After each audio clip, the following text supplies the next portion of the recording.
So what is Baxter International? Well, Baxter International was founded in 1931 by Dr. Donald Baxter as a manufacturer and distributor of intravenous therapy solutions. Baxter has now grown into a multinational healthcare company with 73 offices across 38 countries, and they're headquartered in Deerfield, Illinois. Their company focus is centered around treatment for kidney disease, as well as other chronic and acute medical conditions. And ironically, Baxter exited the vaccine business in 2014 and divested its commercial vaccine portfolio to Pfizer. And now that you're somewhat familiar with who we're talking about, let's get into how our team went about completing this project. It all started in unfamiliar territory. As a group of business majors, we didn't have a strong grasp on the healthcare industry. Our knowledge of said industry extended no further than what we learned throughout the pandemic. And Baxter was an entirely new company to all of us, obviously shrouded over by the more apparent companies such as Pfizer, Moderna, and Johnson & Johnson, who were stealing headlines and working on COVID vaccines for the past 2 years. They were all anybody could talk about. And naturally, healthcare companies have been a major focus of news. And that, combined with the multi-billion-dollar conglomerate that is Baxter International, made finding information incredibly easy for the most part. We began by familiarizing ourselves with the company, and from there, we were able to make quick work of a lot of the workbook tasks.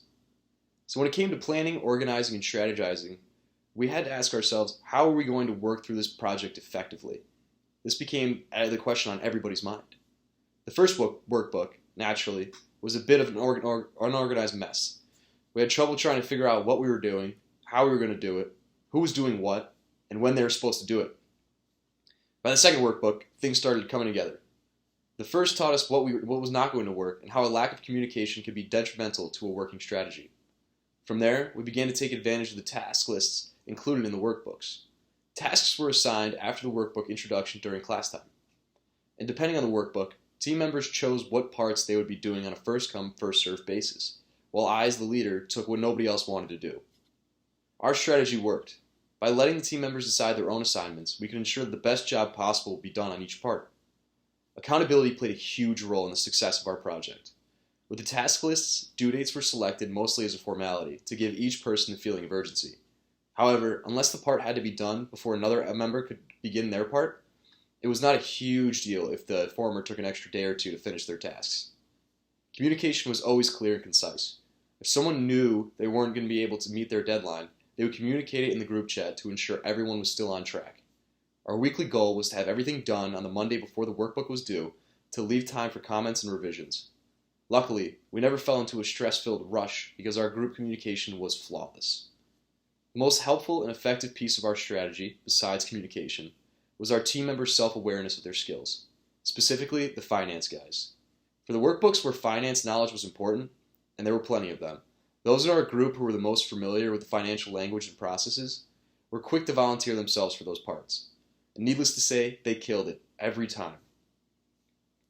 As I've already mentioned, our group chat was the foundation of communication. If anyone was confused on a certain part or needed input from another group member, responses were made at light speed. God bless Steve Jobs.